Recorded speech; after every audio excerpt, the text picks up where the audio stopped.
Good morning. Welcome to Unity Orlando. Our opening statement this morning is in our unity of purpose. We are guided by divine wisdom and prospered by divine love. Let's all affirm that together. In our unity of purpose, we are guided by divine wisdom and prospered by divine love. All right, let's all close our eyes and take a nice deep breath in. And let's affirm that together in the silence.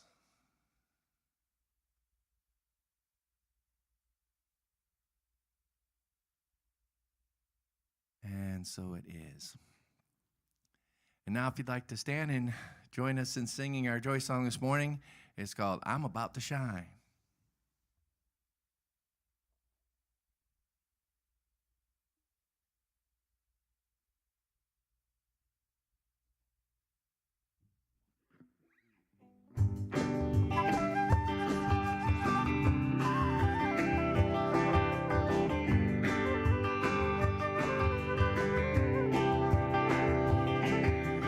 Love comes through from heaven now, and it feels like I'm about to shine.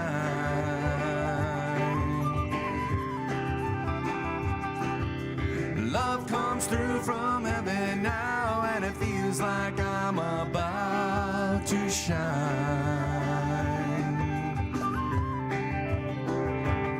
And the love that shines through is the love that's linking me to you.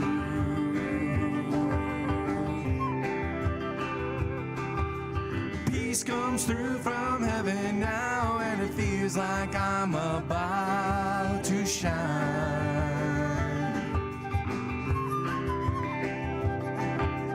Peace comes through from heaven now, and it feels like I'm about to shine. The peace that shines through is the peace that's linking me to you.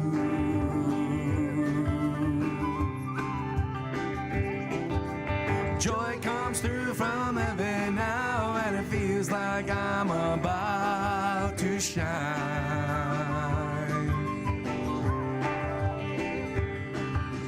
Joy comes through from heaven now, and it feels like I'm about to shine.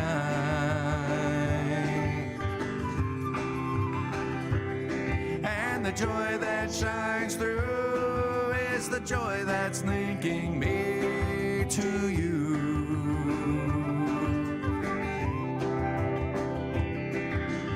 Light comes through from heaven now, and it feels like I'm about to shine.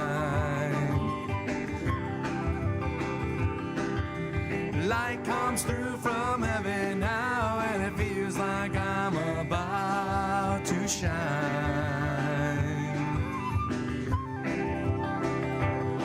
And the light that shines through is the light that's linking me to you.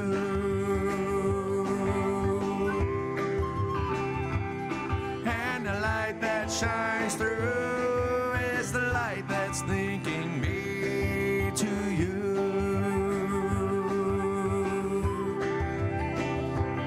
And the light that shines through is the light that's linking me to you.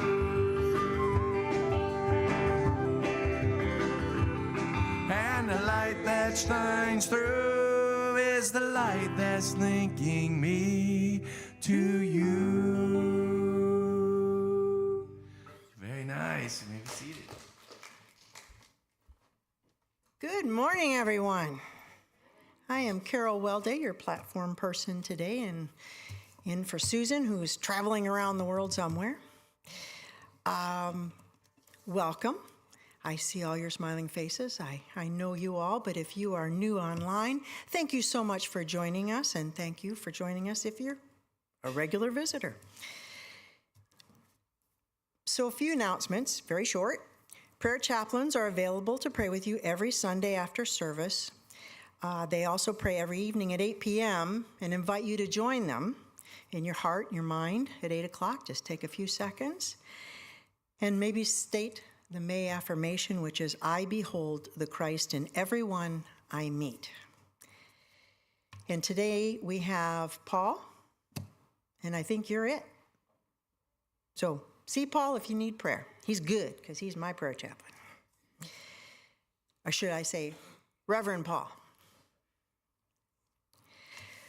So today is Unity Orlando's 49th anniversary potluck following the 11 o'clock service. So if you want to come back, bring something to share.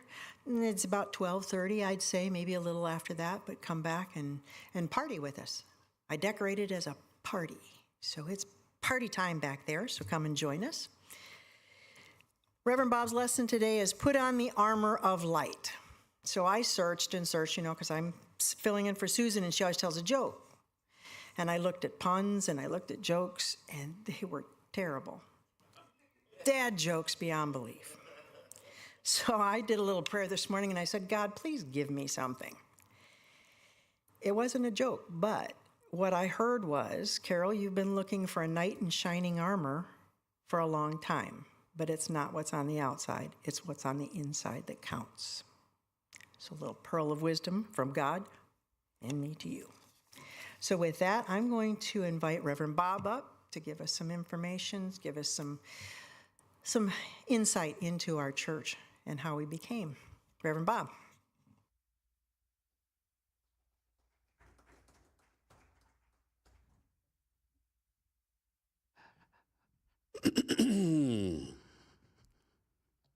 Can I take this off?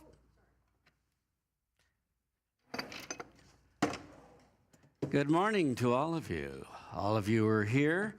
Good morning to all of you who are with us online. Today is really, truly a special day, celebrating the 49th anniversary of the founding of this church. I looked at that and I thought, well, next year, it's going to be a half a century. We're right on the edge of it. And I've been with you leading as the senior minister for 32 of those 49 years. So it's been quite a while. Every year we celebrate. We celebrate the founding. And I'm going to go into that in a little more detail. Let me just first call your attention to a couple of items of business. Number one, Roger Sell. Many of you may know him.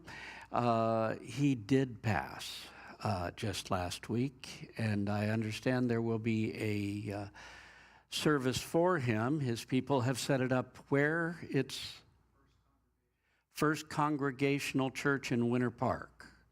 Okay, and it's 11 a.m. this Saturday. Okay. Well, we want to bless Roger on his way. You know, he went the best way you can. He was still lucid and right up near the end. He was able to just leave. And to me, that is a wonderful passing.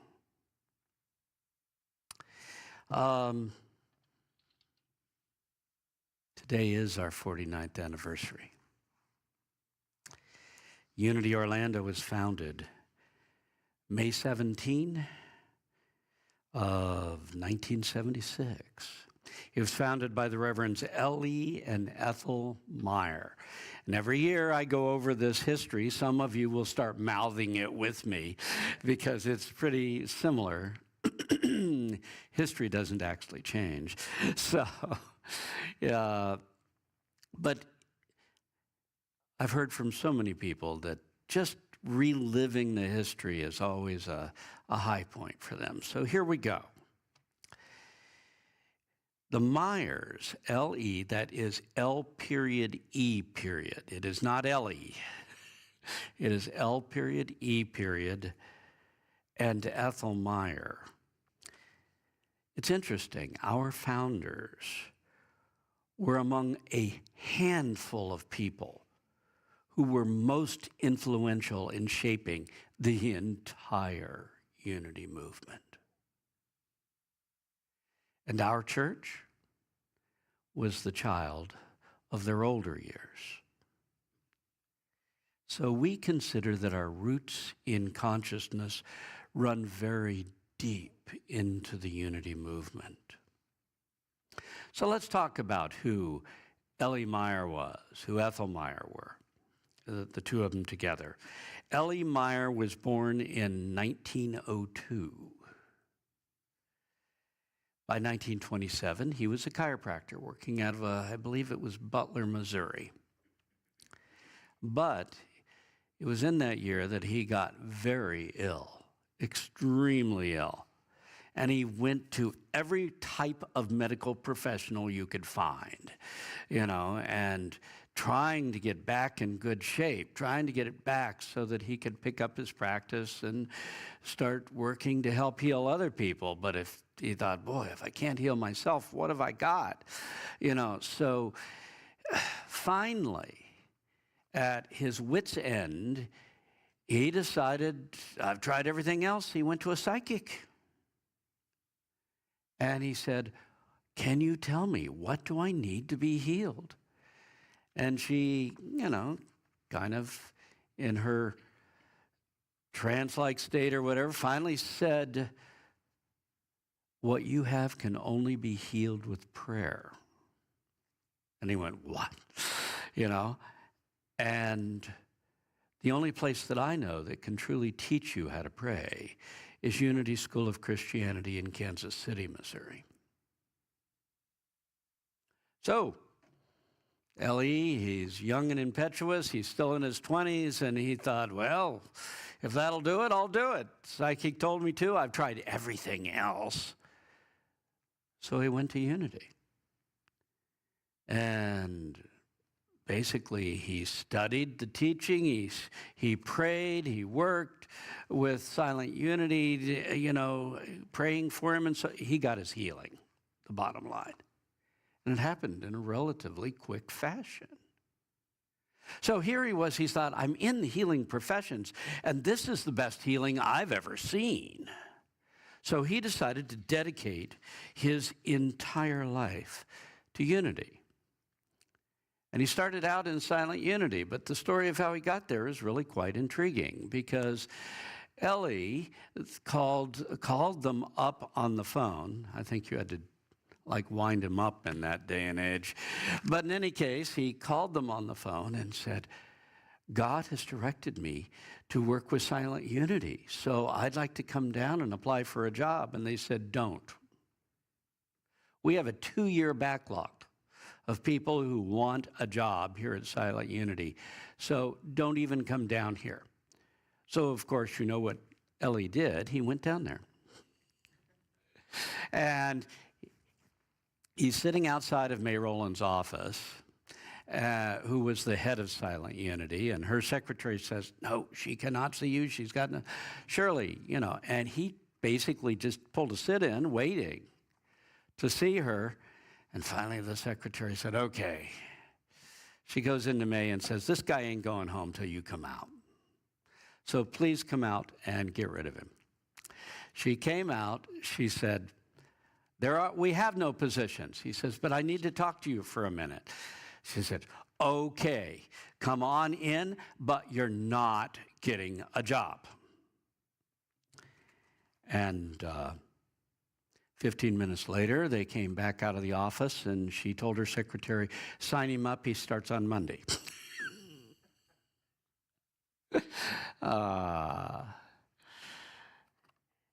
In either case, he started his working with Unity, with Silent Unity, which, by the way, is the longest continuous prayer organization in the Western world. Okay? Unity has a lot of firsts. I don't know that it's widely known.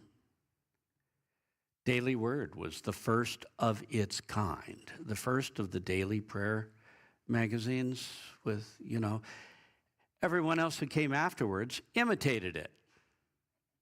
I mean, Oral Roberts came and toured Unity Village, and they showed him everything, said, this is the way we do the prayer, Silent Unity, this is the way we do Daily Word. He went home and did all this in his own organization.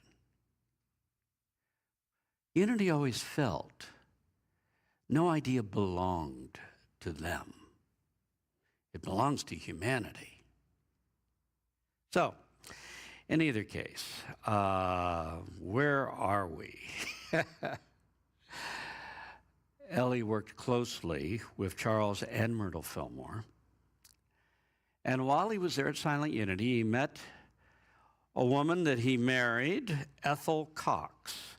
And marrying her, even in his 90s, he would declare marrying Ethel was one of the better decisions of his life. In 1934, he decided that he needed to branch out beyond Silent Unity, and he pursued becoming ordained as a Unity minister. Now, here he is ordained. He's just taken over his church, and Unity's filled with all these little old ladies and older people, who are opening up churches.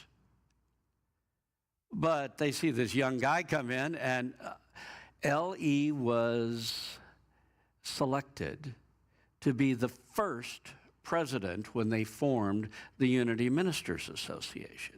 Well, there'd never been a president before. Of course, there hadn't been a Unity Ministers Association before. So he decided he had to set the bar and figure out what he was doing. He decided, I'm going to have to tour the Unity movement and see what it's like out there. And during that year, he toured every single Unity church in the movement and made notes on each one and what was going on with them. You say, didn't he have a church? And the truth is, yes, he did. And he was kind of in a quandary as to what to do before he made this trip. And that's when he spoke with Papa Charlie, Charles Fillmore.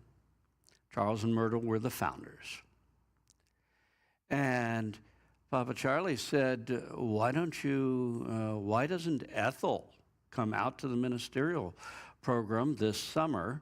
We'll ordain her by the end of the summer, and she can take over the church while you're gone. That is exactly what happened.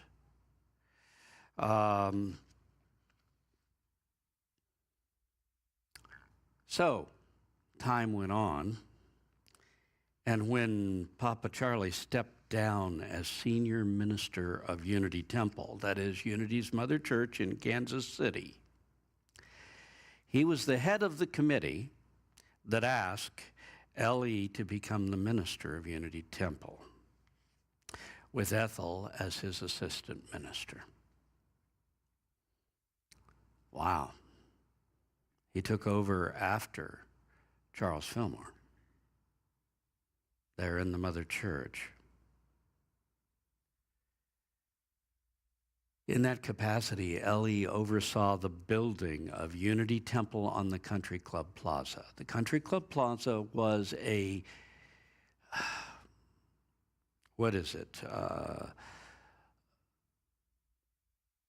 where a whole bunch of stores are together. It was a mall, but it was a retail plaza, okay? It was a shopping plaza, that's all I wanted to say. It was a shopping plaza, which quite frankly, in the 40s, was a new concept, okay? And they got this prime territory in Kansas City, and this was to be built very exclusively, and to this day, the architecture is gorgeous as you drive up and down the streets of all of these shops and so forth. There was room for one church in the Country Club Plaza, and Unity took that spot. Now, it's of note, they built Unity Temple on the plaza, It was built in the early years of the war. They got the very last delivery of cement for the foundation that was allowed before rationing went in. There was miracle after miracle in the building of it. But Ellie was at the helm while they built this multi-million-dollar project in the 1940s. You do the math on what that amounts to in today's dollars. 4,000 people attended the dedication ceremony. Ethel ran a Sunday school, 300 strong. And after 29 years in charge of this huge ship, they stepped down in the early 70s. They spent a little bit of time out at Unity School. He was like, they didn't want to let him go entirely, so they made him chaplain of Unity School. And then finally they retired to Florida. And in 1976, they founded our church.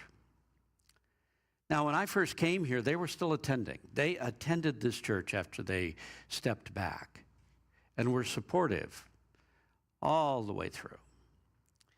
And they would say over and over when talking with them, we served many Unity churches, but we only founded one. And that's this church. Now, after only 2 years, they became ministers emeritus. Though, as I said, they attended every Sunday. And Reverend L.E. Meyer's last act in a Unity pulpit in his mid-90s was to stand right where I'm standing today and lead the dedication prayer for our new church building when we built this church. So let's talk about the church history. Founded in 1976, it was first located in Winter Park. It moved to this location in 1986. This was a little tiny old Church of God building. It was a small property. And when I came here, we were busting the seams without any doubt. They said, if you come here, you got to know we have to build a church. So we bought 4 adjoining properties, little properties. We had to buy them all separately. And we built this new church, this phenomenal, nice, expansive facility that you now see. And if I took you on a tour, I could point and say, well, that wall was there in the old building, and that wall was. This is new, and this is new, and of course, Meyer Hall's all new, you know, and on either side. The bottom line is we included, but tremendously expanded the facility that we had. And we dedicated the new building on Easter 1998. Now, I had come here in December of 1993. That basically means I've been here almost 32 years at Unity Orlando. And I've been a Unity minister for 52 years now. There might be a few around who can outdo me, not many, in terms of longevity within the Unity ministry. Anyone who's been around knows the tie. Just before Ellie and Ethel left to go to Washington State to live near their daughter, and they died within the following year. Just before they left, Ellie invited me over had all of his ties laid out on the bed and said, take what you want. Well, when Ellie Meyer offers you his ties, you take them all. But in any case, this was the tie that so many people who knew him back then remember him wearing on a regular basis when he came to church. And the tie tack came with it. So I take great pride in feeling that a little piece of Ellie Meyer still comes into this pulpit. The tie is always here on our anniversary, and I almost always wear it for Easter. And I had it on when we ordained Paul. Now, just a little update. More recently, in 2020, we branched out a whole lot more in our online presence by streaming our in-person services. Thus, our congregation now consists of both those attending in person and those streaming online with us. And quite frankly, some members do a little bit of both. But this online presence has enabled us to gather a nationwide and even a worldwide attendance for our Sunday services and online classes. More recently, meaning just very recently, we now download our Sunday services onto a podcast for those who prefer that format. In the last year, we repainted our church, we replaced our roof, we added new insulation, we replaced the roof over the sanctuary. We still got a little more to do that direction. And we were gifted a major cleanup of our meditation garden by an aspiring Eagle Scout, which was a real addition to those who had been our members who'd been working really hard to try to get the meditation garden up and running and back in shape. And those are just a few of the improvements we've been continuing and doing. In October of 2019, we ordained the Reverend Ronnie Kenny as our assistant minister.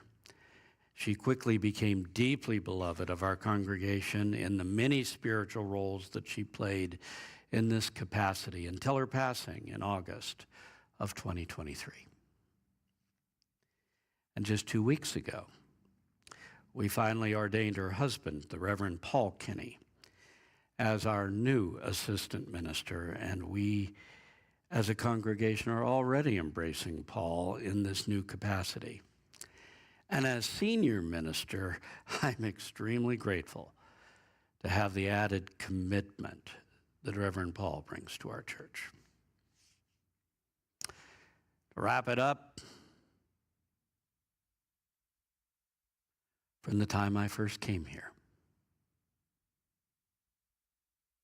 I knew I had a congregation that was like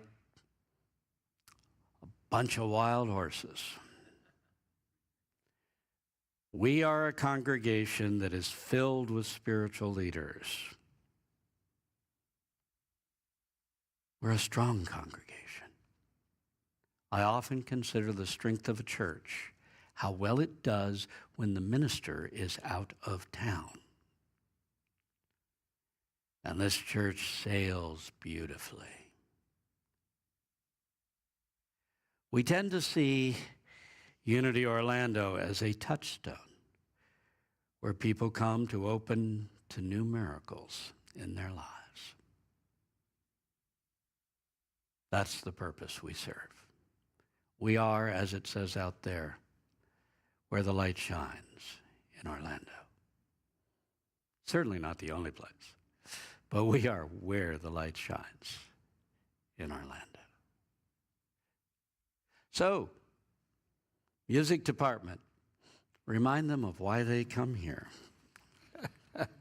Come on up. I'm going to turn it over to our wonderful music department.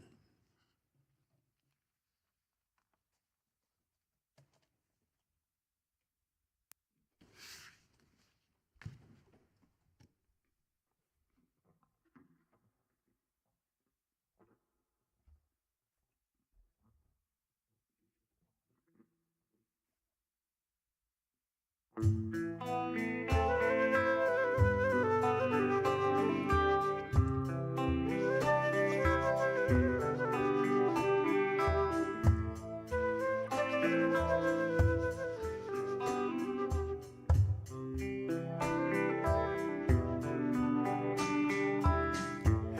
could settle for a decent peace of mind. I could learn, I could go to school and in time live carefree and walk in style. Take a breath and relax for a while so I could think of a better life to live and move and have my being in a sea of loving light.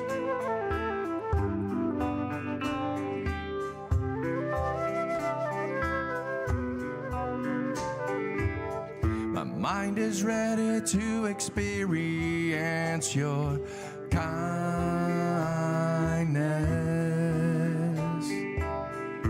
I am here to live as myself in timelessness.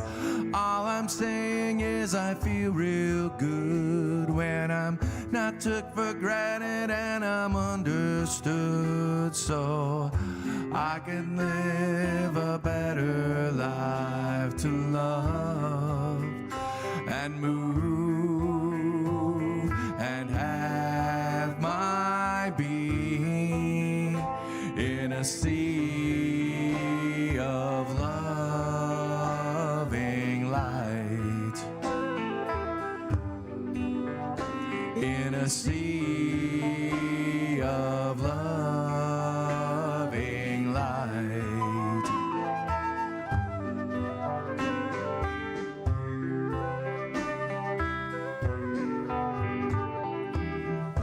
Reaching out for the purest form of love.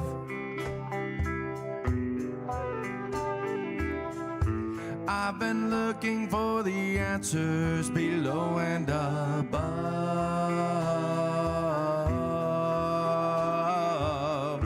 coming through me, flowing through my heart.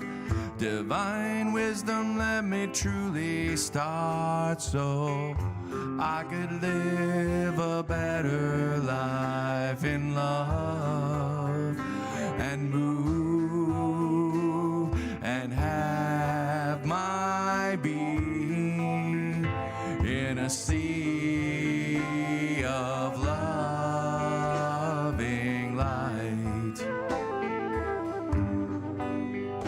In a sea of loving light.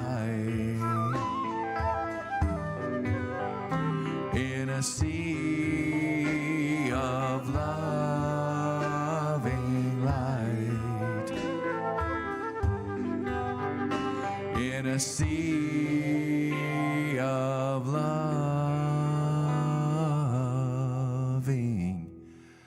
light.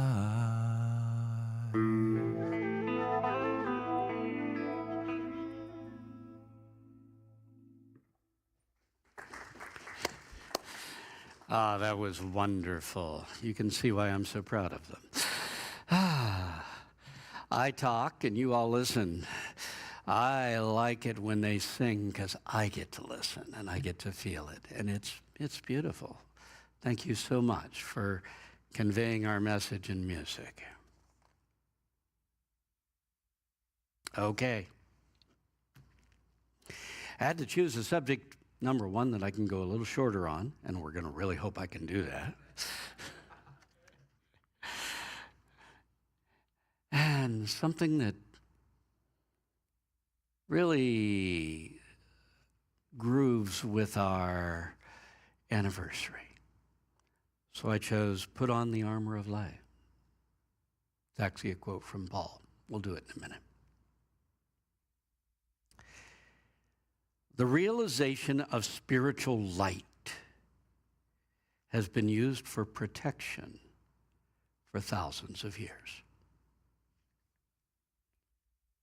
In the last century, of course, we have in Unity our prayer of protection. And if you'll remember, it starts out, the light of God surrounds me. God and the higher spiritual realms have always been experienced as light. We got the burning bush as far back as, what was that? Moses? Abraham? Abraham. Abraham came on the burning bush. You know, you say, well, that was a fire. No. It was a fire that did not consume. It was about light. It was this brilliant ball of light. And then we can update a couple of thousand years, a few thousand years, and we end up with Paul on the road to Damascus. And in Acts 9:3, it says, he came near Damascus, and suddenly a light from the sky shone round about him, and he fell to the ground. Well, Paul's whole conversion is his experience of Jesus. It all took place in the light. So this idea of light, this having an encounter with the light, has always been a powerful spiritual experience.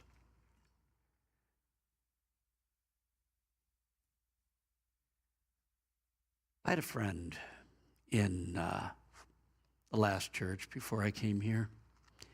So I'm going back a little ways since I've been here for 32 years. But Arlene came to me one day and said, I had the wildest experience the other day.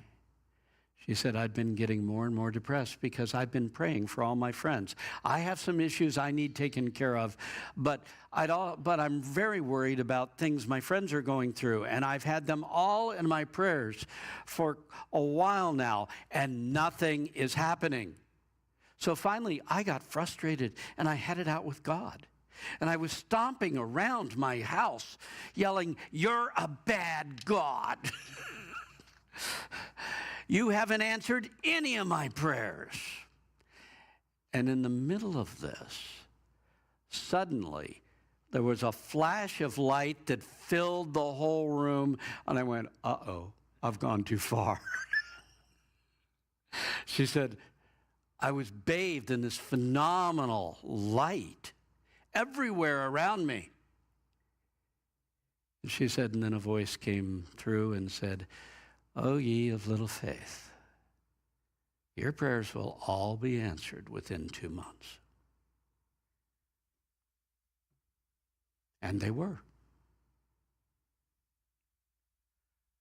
Well, that is the classic experience of the light. For many of us, light is a little more subtle. Ernest Holmes once said, if you could see prayer, you would see it as a pathway of light. A pathway of light. When we are imaging something surrounded in light, we are basically declaring God is there. And when you're imaging yourself surrounded in light, you're declaring, God is with me. Well, let's talk about darkness. You know, there's a battle between light and darkness. There's no battle. It's no contest. Darkness is the absence of light. Turn on the light, the darkness is gone. They don't battle. So, you say, well, how can there be darkness then? Because we have free will, we're allowed to block out the light. But it's artificial. is created by blocking the light. The moment that you can change that, the moment you quit blocking the light lights up the darkness.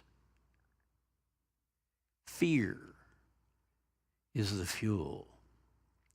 Fear is the basic emotional of darkness.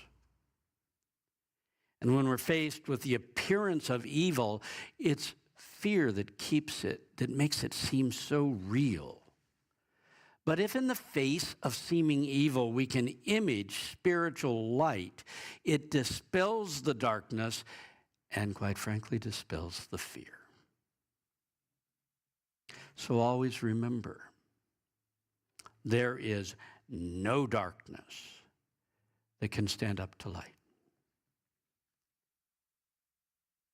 Darkness and the fear that it inspires is not real. Just turn on the light.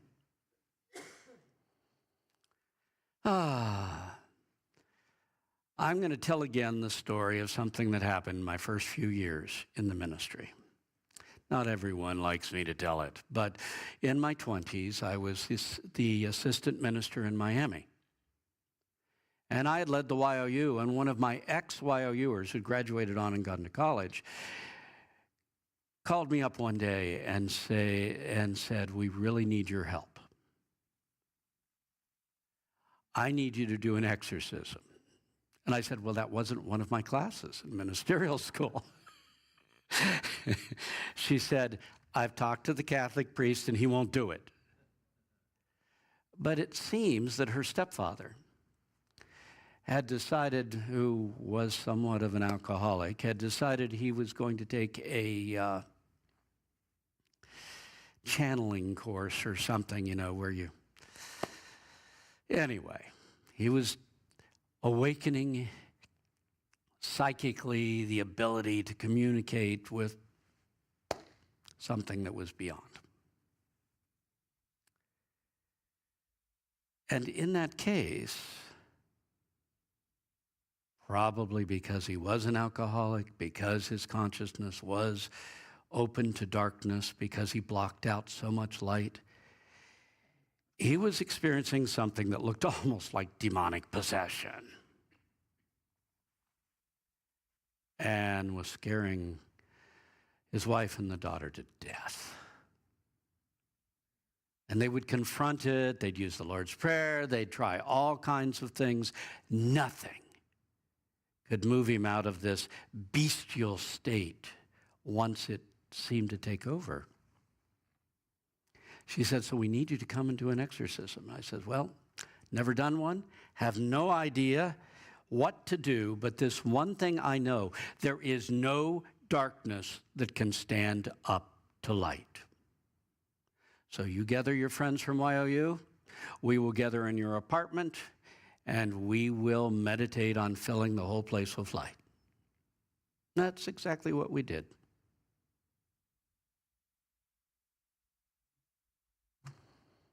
And it never happened again.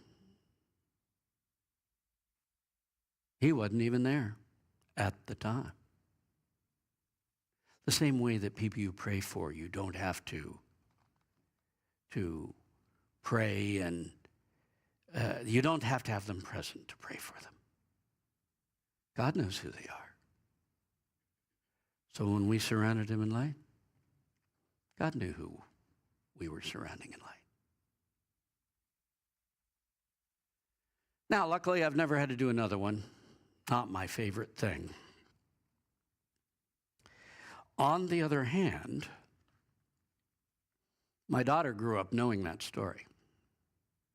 So when Lindsay came to me, she was living in San Antonio at the time, and said, "We're having some really strange and, quite frankly, scary stuff that's going on in one room in the house. And we wonder if it's a portal to something evil and all of that, And I said, don't worry about it. And she's like, so when I am out there, we continue the conversation. I said, okay, I'll bathe it in light, whatever. But you don't need me. She said, tell me, this weird stuff that happens, the stuff we see on TV and all these strange things, is that real? I said, no, it's not real on the level I live at.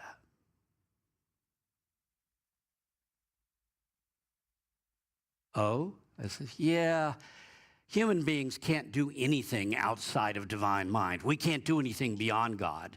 So anything any human has ever thought of exists someplace within divine mind. And there are those lower levels that you can go and hang out in darkness if you like. But as long as you're a being of light,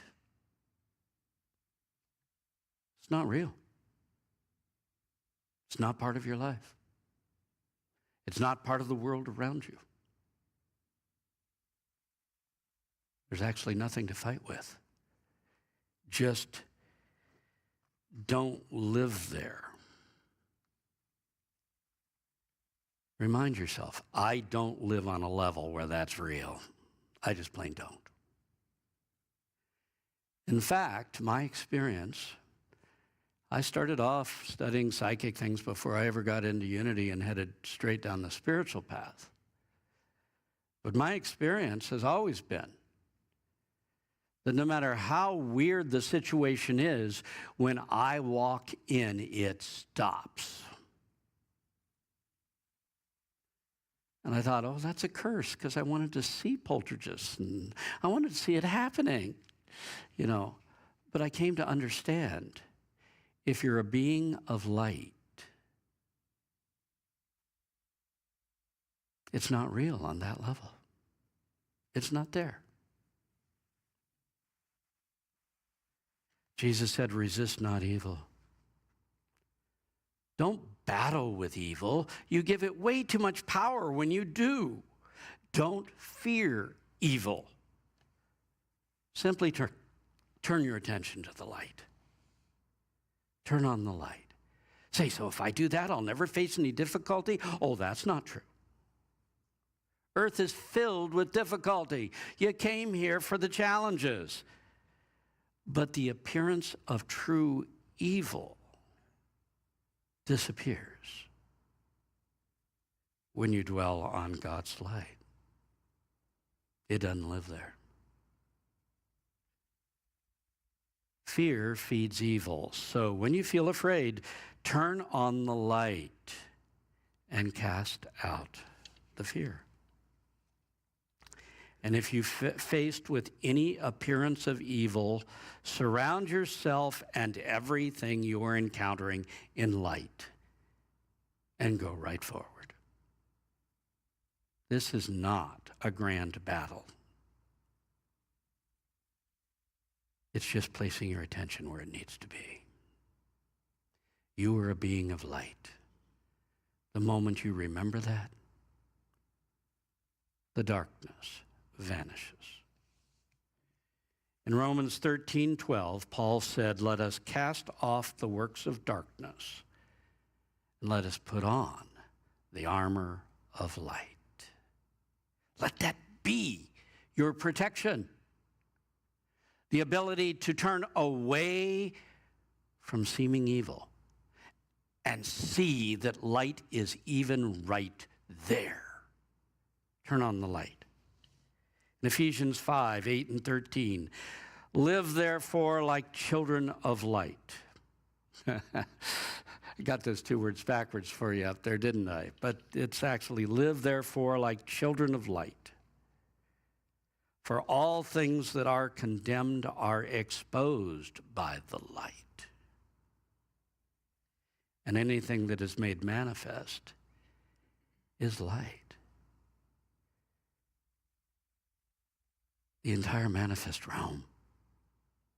This is solidified light.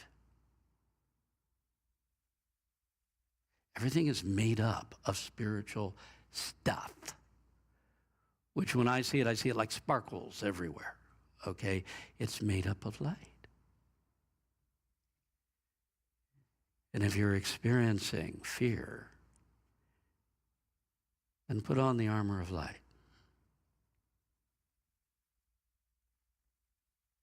Psalm 112:4, the light dawns in the darkness for the upright. I'm not saying you're never going to walk into a place that feels really dark. I walked into a voodoo shop in New Orleans at one point with Josh and Damien. They were both young boys, and Damien impetuous and all of that. Ooh, that's a spell book. I want to buy it. I said, no, you don't. This is the real thing. And, ooh, well, this one. Anyway, that aside, from the moment I walked in that shop, the shopkeeper was never so glad to get rid of somebody out of his shop as he was to have me leave. Live like children of light. And light will dawn in the darkness for the upright. Now I want to hit light from one other aspect. John 8:12, Jesus said, he who follows me shall not walk in darkness, but he shall find for himself the light of life.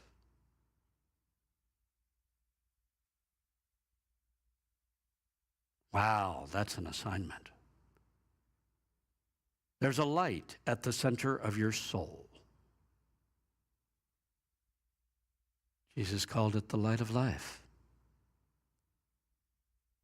And spiritual awakening revolves greatly around reaching toward and eventually discovering that light of life within you. So, let's talk quickly about how to put on the armor of light. I got 7 ways we can use light. It's all going to be stuff you're probably familiar with. Number 1, each day surround yourself in light in order to face your day. Put on the armor of light before you ever go out to face your day. Realize you are a being of light. Image light around you. You say, well, I'm not sure I can feel it. Then image it. You know the old fake it till you make it? If you image light long enough, you will pass over a threshold where no longer are you doing anything. You are glowing in light. You're in the light. So the meditation exercise here, I've told you a number of times over the last couple of months, you reach until you image a point of light at the center of your being. And when you've got that clear, you expand into a ball. And then you expand out more. And eventually you spread the image of this light through your whole body. Now, your light's not restricted to your body, so you're then going to spread it out 3 inches, 6 inches, 12 inches, 3 foot in all directions. And light can go into the floor and above your head until you begin to experience yourself as a glowing being of light. You hold that image long enough. The experience that it represents will begin to surface through you. The second step is to surround people you care about with light for protection and healing. Remember Ernest Holmes? If you could see a prayer, you would see it as a pathway of light. Well, we do that. We surround the people we love in light. You worried about someone, turn away from the worry. That's fear, that's darkness. And instead, turn your attention to surrounding them in light, knowing God is there with them, that they are in the presence of God.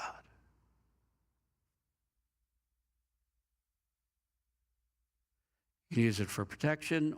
You can use it for healing.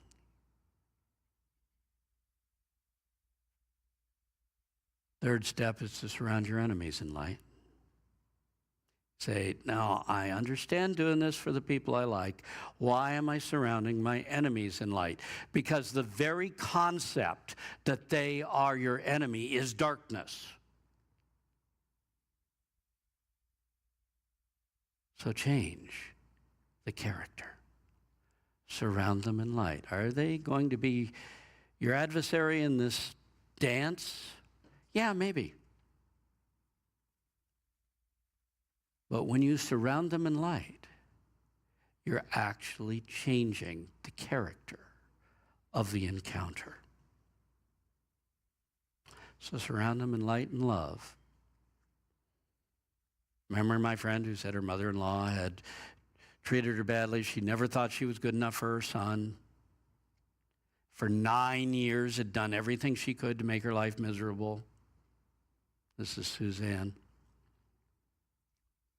When she said, is there anything I can do spiritually? I said, yes, you can surround her in light and love. And she said, is there anything else I can do instead? I said, no. That's what you got to do. Now, the end of that story was that sometime later I asked, she said, I don't know when it happened, but we have the most wonderful relationship now. Light is powerful. Number 4, situations you must face. Surround them in light ahead of time and during the experience. If you know you've got an encounter with someone, you know you've got a presentation you've got to make, you know you've got to do something that at all causes you worry, it's time to surround that in light. Before you ever go there, and try while you're in the middle of it to know that light surrounds you. How else can you use light? Number 5, surround things. None of I put them down the list, but a lot of people do this. You park your car, surround it in light. Things you want to protect with light, put them under God's protection, whether it's your home, your car, your bank account, your workplace, anything that's important to you. You remember my story of Shirley in Miami, who surrounded her car every morning with 6 inches of light. She was on US 1, and there was a huge pileup, a huge accident. She spun around several times, so did everybody else.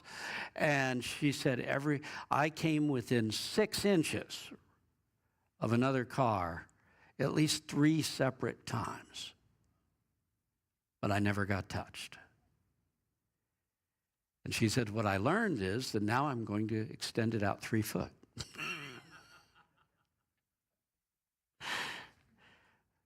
If there's something in your life you're worried about, surround it in light. Number 6, create a bubble of light with your life. Now we're moving on to how you serve humanity. Say, well, a bubble of light in my life, that sounds like I'm serving me. Yes. But you're also serving a higher function. In Luke 13:22 through 23, Jesus said, the kingdom of God is like the leaven which a woman took and buried in 3 measures of flour until it was all leavened. Be the leaven. Fill your life with light to help lift all the world around you. The more you live on a level where that stuff doesn't happen, the more the whole world joins you there.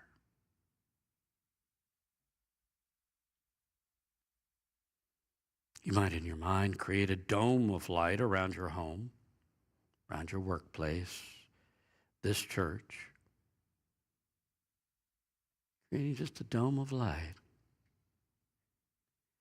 And then you're going to want to stretch it out. You're going to want to image the entire earth surrounded in light. We live and move and have our being within a sea of God love and God light. Notice the unity symbol up here.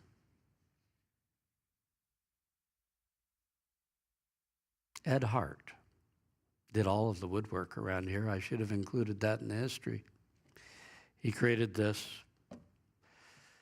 He started with that, did the candelabras, redid the chairs, did the frame for Peace Be Still out there and the railings, and not to mention the stairs. Let's talk about that wing, that unity symbol, the earth uplifted on wings of spirit.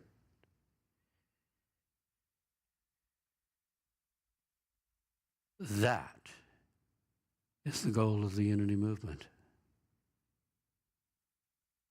All of humanity lifted to their spiritual potential of light. Humanity lifted. The type of thing that Jesus meant when he said, I, if I be lifted up, will draw all men unto me. So bathe the world in light. To lift humanity. And finally, number 7, there's one last way to use light. And I mentioned it earlier in the last scripture. Declare, I am filled with and radiating Christ's light. I'm filled with Christ's light. I'm radiating Christ's light in order to rise into my highest self and join with Jesus Christ in the higher realms. I am filled with and radiating the Christ light in order to rise into my highest self and join with Jesus Christ in the higher realms. Let's close our eyes and do a little of this putting on the armor of light in meditation. Take a deep breath and sigh it out. Peace. Be still. Let the outer world go, the outer responsibilities, the cares, the worries. Just let it all fall away for this moment.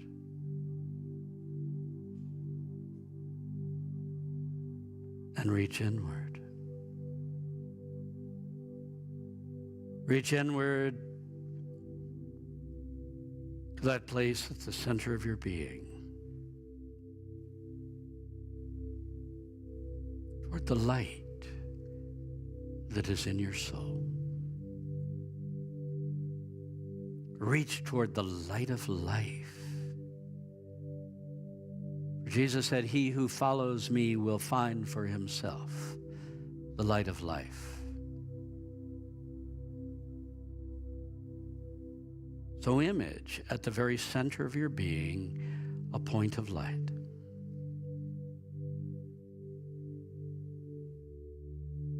See that light stretching out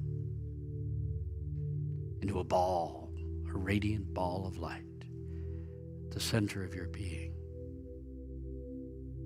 And that light then radiating into every part of your body, moving through every corner of your mind. And image that light out beyond your body now, 3 inches, 6 inches, in all directions. 1 foot in all directions.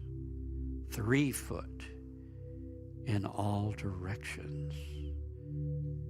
I am a being of light,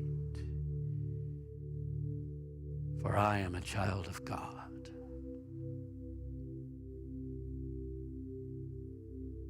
And reach out from your heart to touch those around you. Surround the people you care about with light. See them protected. See them healed.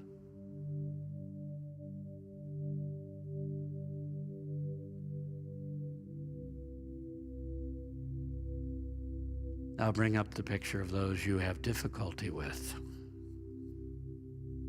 Surround them in light.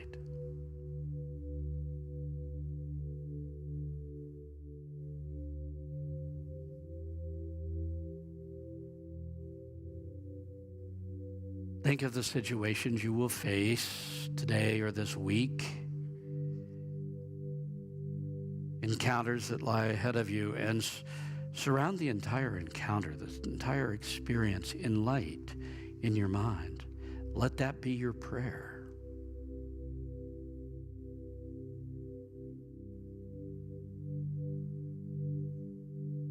In your mind, quickly surround your car in light, your house in light.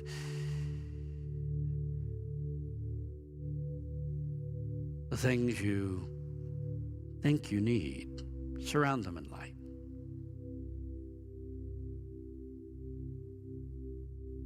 Now see your whole life as a bubble of light. A dome of light around your home. A dome of light around this church right here.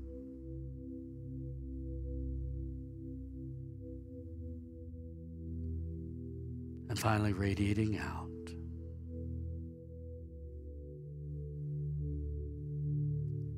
Image the earth surrounded in light, bathed in Christ's light. All humanity permeated by the light. The light of God surrounds us and surrounds us all.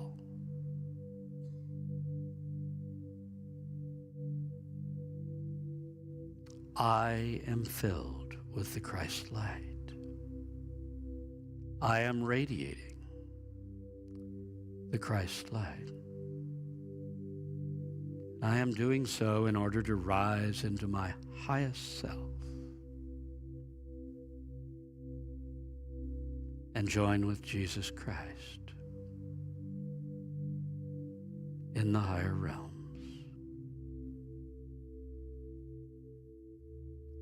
Father, for the awakening taking place within each of us, we are truly grateful. Thy will be done through us all. Amen.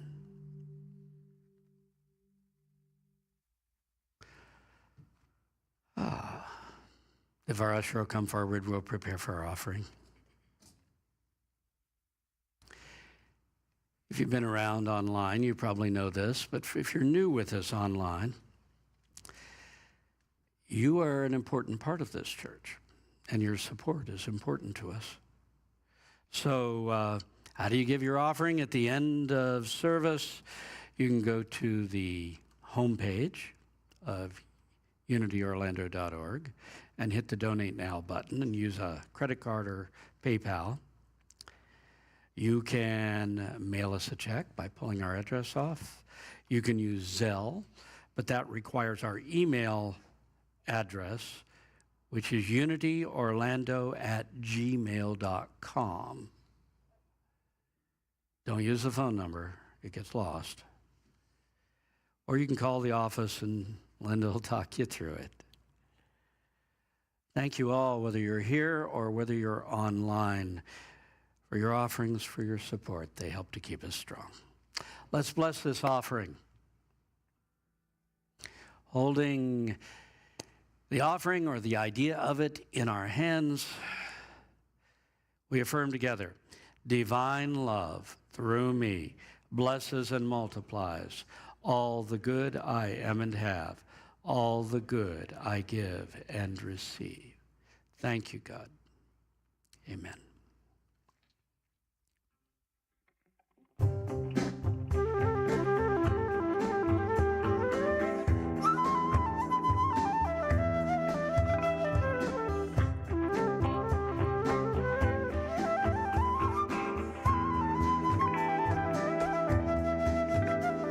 The stars that twinkle in the sky are the reasons we ask why. A world so big, so bright and true, are certain clues God's here for you. The winds are strong, could blow you down. The Spirit flies all around. No need to fear uncertainty. The light, it shines for you and me.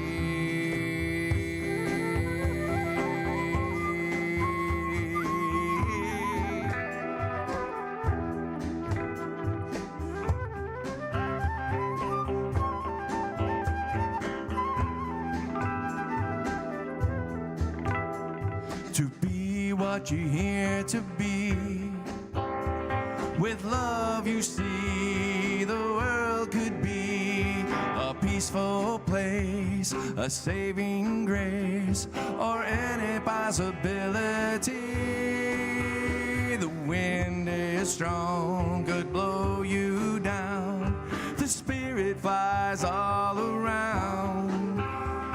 No need to fear uncertainty. The light it shines for you and me.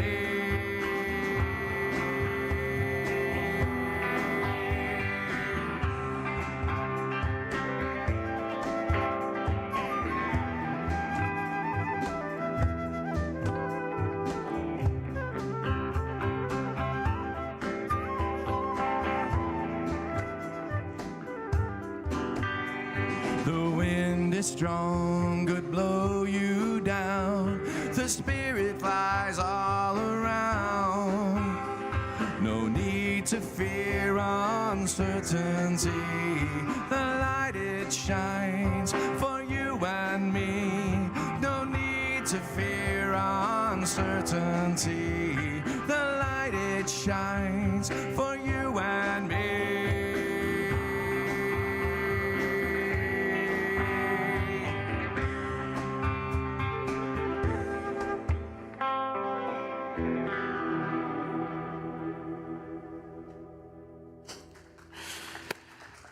Oh, that was gorgeous. What a wonderful way to end this service. 49 years of Unity. Unity Orlando. Originally, Unity Church of Christianity. The Unity movement went through a name upgrade a few years back in which everybody was suggested, it was suggested to everyone we upgrade our names a little bit. So, can you feel the depth, the history of consciousness that we dip into by simply being Unity Orlando? Thank you for being those who do, those who are Unity Orlando. Right now, it changes from decade to decade. Next Sunday will be Memorial Day weekend, and the Reverend Paul Kenny will be speaking on after-death communication. He's going to talk about the light side of what I presented this time, the dark side. In either case, it's a rare opportunity for this subject, so why don't you come out and hear Paul next weekend. Today, you're invited to join us for the potluck after the 11 a.m. service. You'd have to come back, but please come on back about 12:15, 12:30, somewhere in that territory, and join the potluck. Let's all rise and close this service off.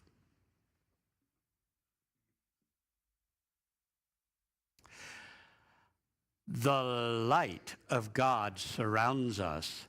The love of God enfolds us. The power of God protects us. And the presence of God watches over us. Wherever we are, God is, and all is well. God bless you all.